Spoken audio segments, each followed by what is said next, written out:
अस्सलाम वालेकुम नाज़रीन, रूबी न्यूज़ के साथ मैं हूं मोहम्मद अख्तर। सबसे पहले नज़र डालते हैं सुर्खियों पर। रियासत तेलंगाना में कोविड की चौथी लहर का कोई अंदेशा नहीं है। तेलंगाना हुकूमत महकमे सेहत आमा के डायरेक्टर ने दिया बयान।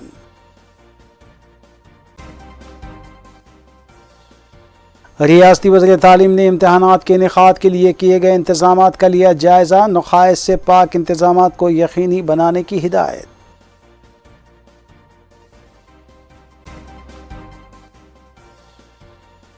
मजलिस अरकान असम्बली मुतल्लिक़ा हल्क़ों में अवामी खिदमात में मसरूफ़। रुकन असम्बली अहमद बलाला ने उजाले शाह ईदगाह में नमाज ईद उल फ़ितर की तैयारियों का लिया जायज़ा।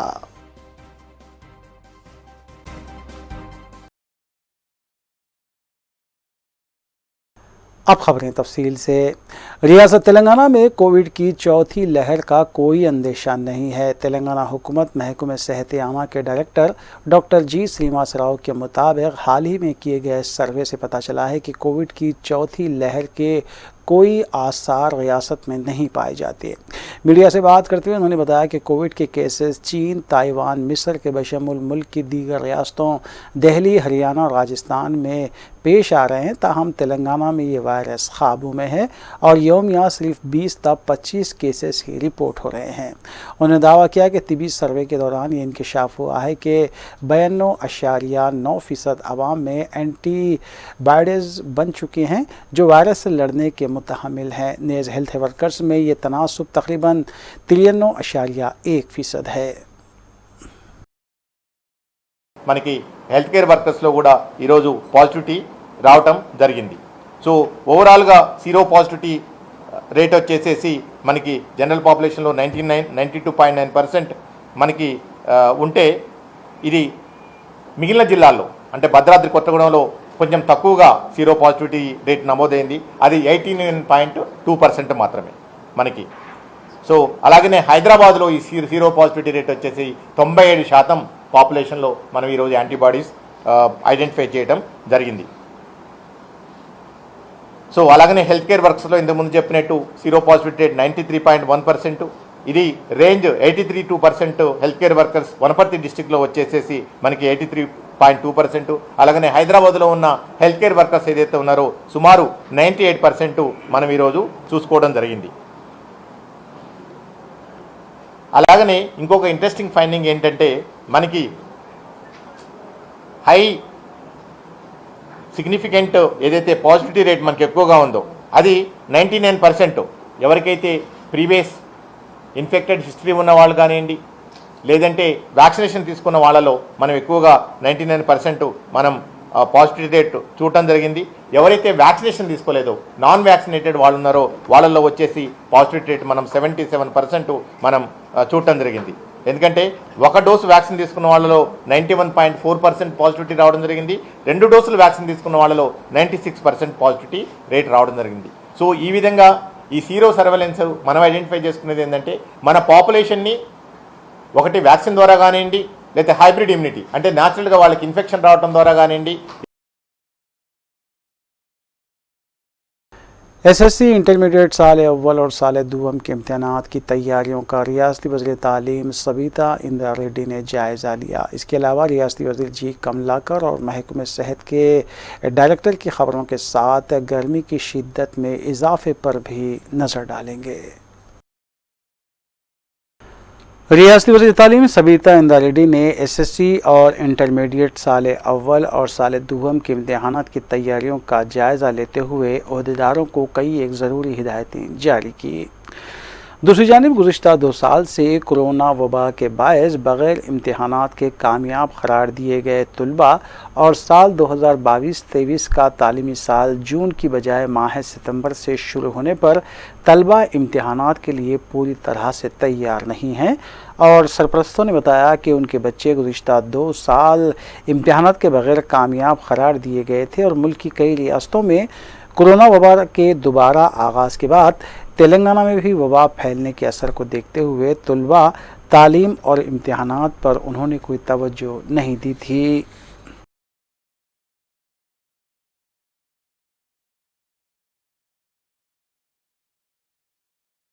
वज़ीर सिविल सप्लाईज जी कमलाकर ने मीडिया से बात करते हुए बताया कि रियासती हुकूमत ने वज़ीर आला के चंद्रशेखर राव की क़यादत में रियासत के किसानों से 9 लाख मैट्रिक टन धान की खरीदी करने के इक़दाम किए। उन्होंने मरकज़ी हुकूमत और फूड कॉरपोरेशन से अपील की कि वो फौरी तौर पर चावल और दीगर अनाज के ज़ख़ीरे को महफूज रखने के लिए गोदाम्स में इजाफ़ा करें और जिन अज़ला के गोदाम्स खाली पड़े हुए हैं उन्हें रियासती हुकूमत के हवाले किए जाएँ। जी कमलाकर ने रियासती बीजेपी कायदीन पर इल्ज़ाम आयद किया कि वो किसानों के मसाइल को लेकर निचली सतह की सियासत कर रहे हैं। రైతులకు ఎంఎస్పి ధర ఇవ్వండి అని పెడితే 15,000 కోట్ల రూపాయల లోన్ తీసుకొని ఎంఎస్పికి ధర పెట్టి రైతుల దగ్గర నుంచి వడ్లు కొంటాం మేము. ఇక్కడ ఎఫ్సిఐ కేంద్ర ప్రభుత్వం ఇన్వాల్వ్మెంట్ ఎక్కడ లేదు కదా, బ్యాంకులో ఇప్పించారా మీరేమన్నా? ఎంఎస్పీని అడ్వాన్స్ ఇచ్చినా మాకు? మేము ఇచ్చినాం. తెలంగాణ రాష్ట్ర ప్రభుత్వము అప్పుకు అప్పు మిత్తి కట్టుకొని తెలంగాణ రాష్ట్ర ప్రభుత్వం పెట్టి ఎంఎస్పీ కొన్నది. కొన్న తర్వాత కొనుగోలు కేంద్రాల నుంచి ఆ రైతులు ఆ యొక్క పండించిన పంటను కొనుగోలు కేంద్రాల కొనుక్కొని రైస్ మిల్కి పంపిస్తాం. రైస్ మిల్ల తర్వాత ఆ వడ్లను బియ్యంగా మార్చుతాం. బియ్యంగా మార్చిన తర్వాత ఆ బియ్యాన్ని మీ ఎఫ్సిఐకి పెట్టిన తర్వాత ఆ ఎఫ్సిఐ డబ్బులు ఇస్తుంది. ఇది ప్రొసీజర్. కిషన్ రెడ్డి గారు వినండి, ఎక్కడున్నా మీరు తెలుసుకోండి, నిజమా కాదా? ఎఫ్సిఐ ఇన్వాల్వ్మెంట్ ఎప్పుడు వస్తుంటే వడ్డను బియ్యంగా మార్చిన తర్వాత ఆ బియ్యము మీకు చేరిన తర్వాత మేము కొన్న ధాన్యానికి సగానికి సగం కూడా మీరు పట్టుకపోరు అని రిజెక్షన్ పెట్టుకొని ఆ భారమంతా మా మీద పడ్డా కూడా ఎంత బియ్యం తీసుకుంటారో దానికే డబ్బులు ఇస్తారు మీరు. ఇది ప్రొసీజర్. ఆ బియ్యం కూడా మీ దయదలిచినప్పుడు 3-4 నెలల తర్వాత ఇస్తే అప్పుడు మాకు బర్డెన్ పడుతుంది, ఇంట్రెస్ట్ పడుతుంది. తను ఏమన్నాడు? మేము మొత్తం కూడా ఎఫ్సిఐ దాడి చేసినాం. ఎస్, మీకు అధికారం ఉంది. ఎన్ని రైస్ మిల్లు ఉన్నాయి? ఎంత దొరికిందని మీరు అబద్ధాలు చెప్పారు.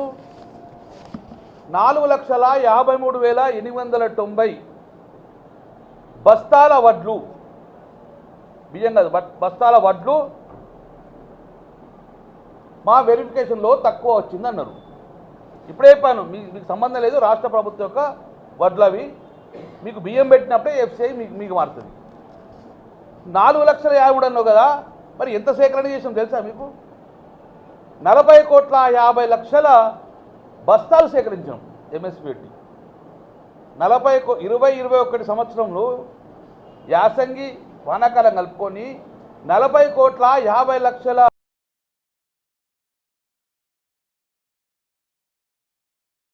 महकमे सेहत के डायरेक्टर श्रीनिवास राव ने मीडिया से बात करते हुए बताया कि फ़िलहाल तेलंगाना में कोरोना वबा में 1% इजाफा नहीं हुआ, लेकिन मुल्क की दीगर रियासतों में कोरोना वबा के केसेस में दिन ब दिन इजाफे के पेश नज़र महकमे सेहत की जानिब से एहतियाती इक़दाम किए जा रहे हैं। उन्होंने आवाम से अपील की कि वो जारिया माह और आइंदा माह शादी ब्याह तकारीब के मौके पर मरकज़ के रहनुमाना खतूत पर अमल करें और जो अफराद अब तक जिन्होंने वैक्सीन नहीं ली है वो फौरी तौर पर वैक्सीन लेने के इक़दाम करें।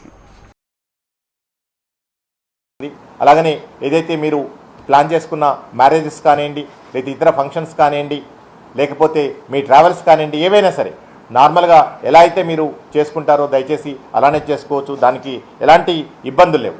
కానీ ఏదైతే జాగ్రత్తలు ఉన్నాయో, ముఖ్యంగా మనం మాస్క్ గురించి మనం ఎవ్రీ టైం మాట్లాడుకుంటున్నాం. అండ్ రెండోది వ్యాక్సినేషన్ గురించి మాట్లాడుకుంటున్నాం. అండ్ ఎస్పెషల్లీ మనం పూర్తిగా ఇక్కడ అర్థం చేసుకోవాల్సింది ఏంటంటే, మన్ని పూర్తిగా ఈ థర్డ్ వేవ్లో కానివ్వండి, వస్తుందో రాదో తెలియని ఈ 4th వేవ్ ఏదైతే ఉందో దాని నుంచి కూడా మనం రేపు పొద్దున బయటపడాలంటే కంపల్సరీ వ్యాక్సిన్. ఇది ఎలిజిబుల్ పాపులేషన్ అంటే అర్హులైన ప్రతి ఒక్కళ్ళు కూడా ఎప్పటికప్పుడు ఈ వ్యాక్సిన్స్ రెగ్యులర్గా తీసుకుంటూ ఉండాలి. ఆల్రెడీ మన తెలంగాణ రాష్ట్రంలో మొదటి డోసు 106% పైగా పాపులేషన్కి మనం ఇచ్చుకోవడం జరిగింది. రెండో డోసు కూడా 100% పైగా మనం పాపులేషన్కి ఈరోజు ఇచ్చుకోవడం జరిగింది. దీనివల్లనే మనం 18% పాపులేషన్లో మోర్ దెన్ 100% వ్యాక్సినేషన్ సాధించడం వల్ల మన జనాభాలో యాంటీబాడీస్ ఏదైతే ఈ సార్స్ కరోనా వైరస్ 2 ఉందో దీనికి సంబంధించిన యాంటీబాడీస్ కూడా ఈరోజు సమృద్ధిగా మనకి డెవలప్ కావడం జరిగింది. తద్వారా థర్డ్ వేవ్ నుంచి అతి తక్కువ డ్యామేజ్తో మనం ఈరోజు బయటపడ్డాం. అలాగనే రాబోయే ఏదైతే ఈ కేసెస్ వేరే రాష్ట్రాల్లో పెరుగుతున్నాయో అది మన రాష్ట్రంలో అలాంటి పరిస్థితులు మళ్ళీ రావద్దంటే ఒకటి వ్యాక్సిన్ తీసుకోవటం అర్హులైన ప్రతి ఒక్కళ్ళు. అందుకని కేంద్ర ప్రభుత్వ ఆదేశాల ప్రకారం మన ప్రతి గవర్నమెంట్ వ్యాక్సిన్ సెంటర్లో 60 సంవత్సరాల పైబడిన ప్రతి ఒక్క వ్యక్తికి కూడా బూస్టర్ డోస్ ఇస్తున్నాం. దయచేసి వల్నరబుల్ పాపులేషన్లు, అర్హులైన 60 సంవత్సరాల పైబడిన ఎల్ఎల్డి పాపులేషన్లు తప్పనిసరిగా రెండో డోస్ తీసుకున్న తర్వాత 9 నెలలకు మీరు దయచేసి బూస్టర్ డోస్ తీసుకోండి. వీటితో పాటు ముఖ్యంగా పిల్లల్లో 12 నుంచి 17 సంవత్సరాల లోపు వయసు వాళ్ళందరికీ కూడా ఈరోజు వ్యాక్సిన్స్ అందజేస్తూ ఉన్నాం. దీనికి సంబంధించిన వ్యాక్సిన్స్ ఆల్మోస్ట్ 70 to 80% మనం ఫస్ట్ డోస్ కానీ సెకండ్ డోస్ కానీ ఇచ్చుకున్నాం. ఇంకా కూడా 20 to 30% ఎస్పెషల్లీ ఈ జిహెచ్ఎంసీ లిమిట్స్లో ఉన్న వాళ్ళ పిల్లలు కానివ్వండి, వాళ్ళ తల్లిదండ్రులు కానివ్వండి, ఈ ఏజ్ గ్రూప్ వాళ్ళకి సంబంధించిన వాళ్ళు దయచేసి మీ పిల్లలందరికీ కూడా వ్యాక్సిన్ ఇప్పించండి. ఇది ఒకటి. ఎందుకంటే మన సీరో సర్వేలెన్స్ రిజల్ట్ తీసుకుంటే ఆ పాపులేషన్ కూడా ఎక్స్పోజ్ అయింది, ఇన్ఫెక్ట్ అయింది అని చెప్పేసి మనకి తెలియడం జరిగింది. కాబట్టి రాబోయే రోజుల్లో ఈ ఎస్పెషల్లీ చిల్డ్రన్ ఏజ్ గ్రూప్ ఎక్కువగా ఇన్ఫెక్ట్ కానప్పటికీ వాళ్ళని కాపాడుకోవాల్సిన బాధ్యత మన మీద ఉంది. తద్వారా మనం స్కూల్స్, ఎడ్యుకేషన్ ఇన్స్టిట్యూట్స్ నార్మల్గా సాధారణ స్థాయిలో మనం కంటిన్యూ చేసుకోవడానికి అవకాశం ఉంటుంది. కాబట్టి ఈ 60 సంవత్సరాల పైబడిన వ్యక్తులు, అలాగనే ఈ 12 నుంచి 17 సంవత్సరాల లోపు ఏదైతే పిల్లల ఏజ్ గ్రూప్స్ ఉన్నారో వాళ్ళందరూ కూడా దయచేసి ఫస్ట్ డోసు, దాంతోపాటు సెకండ్ డోసు నిర్ణీత ఇంటర్వెల్లో వాళ్ళు తీసుకోవాలని విజ్ఞప్తి చేస్తున్నాం. అలాగనే 18 సంవత్సరాల నుంచి 59 సంవత్సరాల వరకు బూస్టర్ డోస్ ఏదైతే కేంద్ర ప్రభుత్వం ఈరోజు ప్రైవేట్ వ్యాక్సినేషన్ సెంటర్స్లో అలౌ చేసిందో దానికి సంబంధించి ఆల్రెడీ మా గౌరవనీయులైన వైద్య ఆరోగ్య శాఖ మంత్రులు హరీష్ రావు గారు కేంద్ర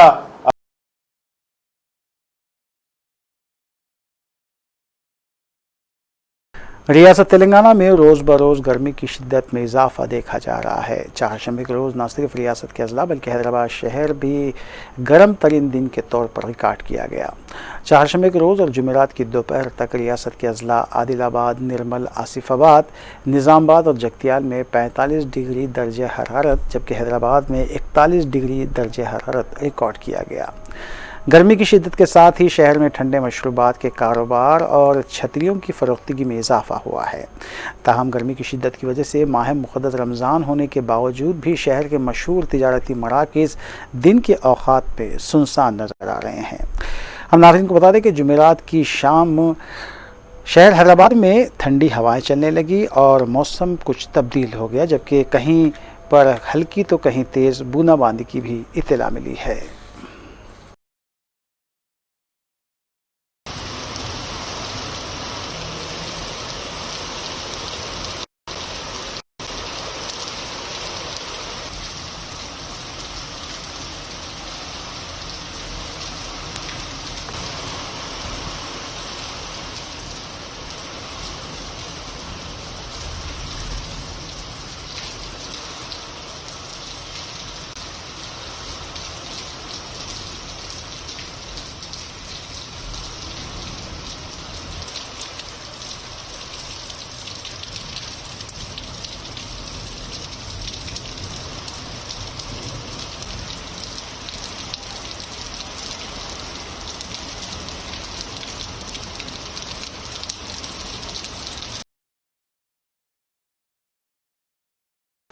कुल हिंद मजलिस इत्तेहाद मुस्लिमीन के अरकान असम्बली की जानिब से नमाज ईद की तैयारियों का जायज़ा लेने की गर्ज से मुख्तलिफ ईदगाहों का मुआयना करते हुए इंतज़ामात को यकीनी बनाया जाता है। इस सिलसिले के तहत मजलिस रुकन असम्बली अहमद बलाला ने ईदगाह उजाले शाह पहुँच कर नमाज ईद उल फितर की तैयारियों का जायज़ा लिया। उनके हमरा मजलिस डिवीज़न कॉरपोरेटर सैयद मिनहाजुद्दीन के अलावा GHMC, वाटर वर्क्स और महकमे बरक़ी के अहदेदारान भी मौजूद थे। मजलिस रुकन असम्बली ने अहदेदारों को हिदायत दी कि नक़ाइस से पाक इंतज़ामात को यकीनी बनाया जाए।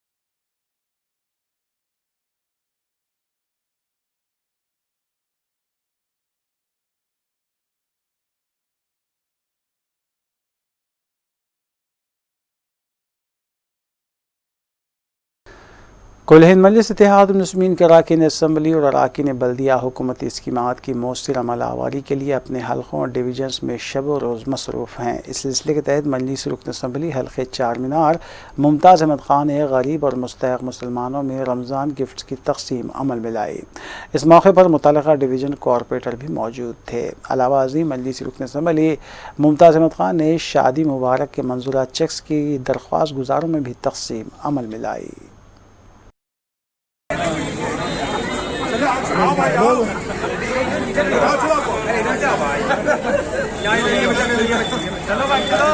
छिट्टिया वहाँ आगे दीजिए साहब को दियो।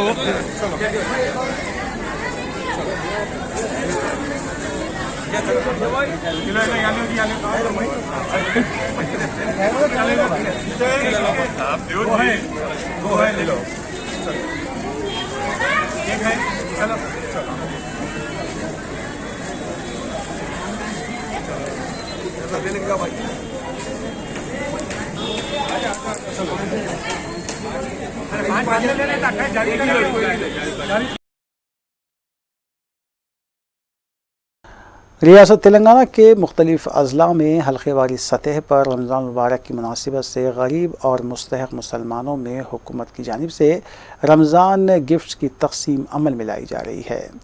इस सिलसिले के तहत हल्क़े असम्बली बहादुरपुरी के बल्ली डिवीज़न रमनसपुरा में वाक़े वार्ड ऑफिस में रमज़ान गिफ्ट की मुतल्लिक़ा कॉरपोरेटर मोहम्मद खादर के हाथों तक़सीम अमल में आई।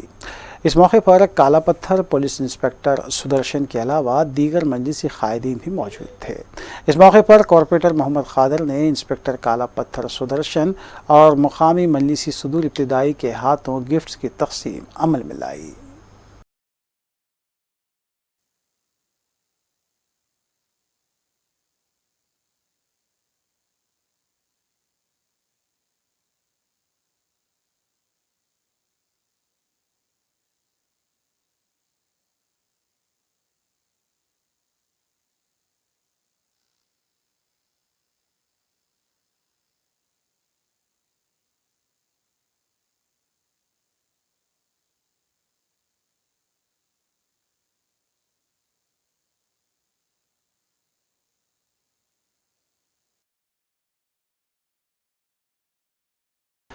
किशनबाग इलाके में पेश आए एक सड़क हादसे में 22 साल नौजवान मुकाम हादसे पर ही फौत हो गया। वालिदैन के मुताबिक असद बाबा नगर का रहने वाला नौजवान मोहम्मद सुहेल इफ्तार के वक्त अपने काम पर जा रहा था कि दूसरी बाइक की टक्कर से गिरकर फौत हो गया।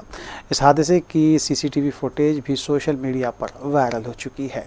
इतला मिलते ही बहादुरपुरा पुलिस ने नाश को बगैर से पोस्टमार्टम दवाखाना मुंतकिल किया और इस सिलसिले में केस दर्ज करते हुए ज़ाब्ते की कार्रवाई भी अंजाम दी।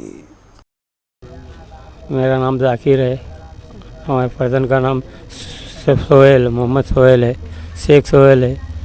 ऐसा जा रहे तो इफ्तार के टाइम पे काम पे जा रहे तो अचानक के बाद आगे वाले रंग सड़ आ गए थे, टंकर मार दिए उनको। एक ही लड़का था, कोई सहारा नहीं है हमारे, जो भी थे उन्होंने थे हमारे। हम भी लेबर का काम करने वाले, बस रोज़े की हालत में थे। 22 साल है उम्र उनकी, बस शादीशुदा 6 महीने हुआ शादी होके। क्या उम्र है आपके बच्चे की? नगर में उसमें गोदाम पे काम करते थे। कितने बजे के टाइम पे हुआ ये वाक़या? ये 6:30 बजे इफ्तार के टाइम पे। तो आप कोई पुलिस स्टेशन में कंप्लेंट वगैरह कुछ हुई आपसे? नहीं, मैं भी नहीं था, काम पे गया था। मैं भी आपको कैसा मालूम हुआ आपके फर्जन का एक्सीडेंट हुआ? उनके सेठ फ़ोन करे तो गए थे हम। अस्सलाम वालेकुम, मेरा नाम मोहम्मद मतीन है। मेरा लॉट का कारोबार है और मेरा गोडाउन जैसा हसन नगर में है। बच्चा मेरे पास में 5-6 साल से काम करता और बच्चा रोज़े की हालत में घर से अपने गोडाउन की तरफ आ रहा था। MJ पैलेस से एक रॉन्ग साइड से एक यूनिकॉर्न पे एक सवार आदमी आके जैसो बच्चे को जैसो मार दिया और बच्चा रोज़े की हालत में था। 1-2 मिनट पहले जैसो रोज़े से इफ्तार से वक्फे के बाद दोबारा आपका खैर मक़दम है।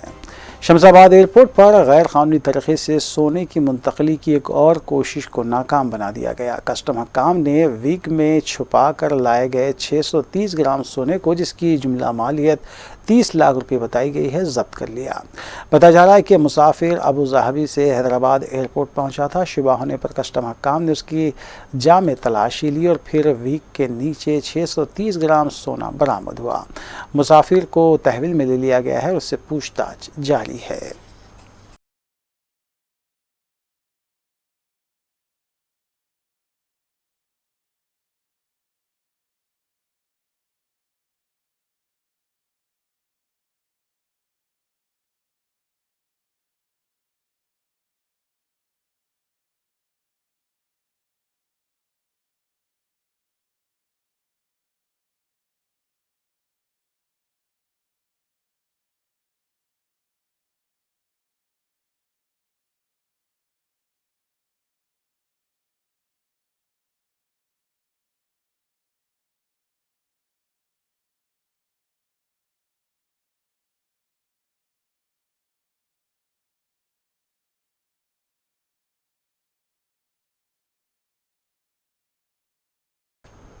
चारमीनार पुलिस ने मकान से सरक़ी की वारदात में मुलविस एक मुलजिम को हिरासत में लिया और इसके कब्जे से 85 लाख रुपये नकद रकम बरामद की गई। 29 साला महेंद्र कुमार मुतवत्तिन हरियाणा को हिरासत में लिया गया, जिसने अपने ही बहनोई के मकान से नकद रकम उड़ा ली थी। पुलिस ने केस दर्ज करने के बाद तहकीकात के जरिए इस केस को हल किया।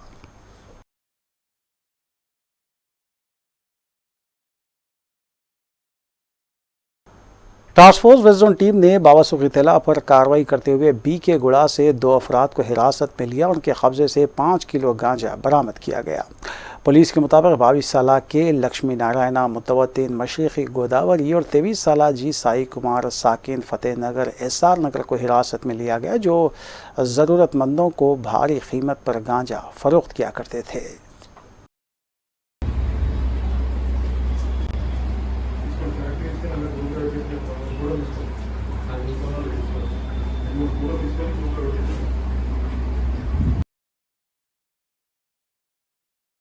आखिर में सुर्खियां एक बार फिर। रियासत तेलंगाना में कोविड की चौथी लहर का कोई अंदेशा नहीं है। तेलंगाना हुकूमत महकमे सेहत आमा के डायरेक्टर ने दिया बयान।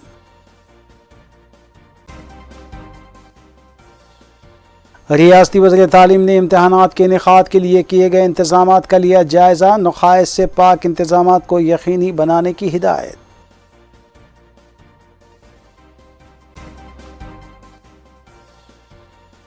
मजलिस अरकान असम्बली मुतालिका हल्कों में अवामी खिदमात में मसरूफ़। रुकन असम्बली अहमद बलाला ने उजाले शाह ईदगाह में नमाज ईद उल फितर की तैयारियों का लिया जायजा।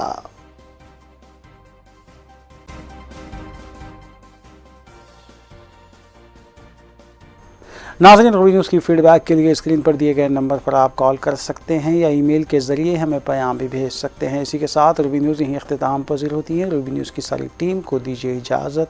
अल्लाह हाफ़िज़।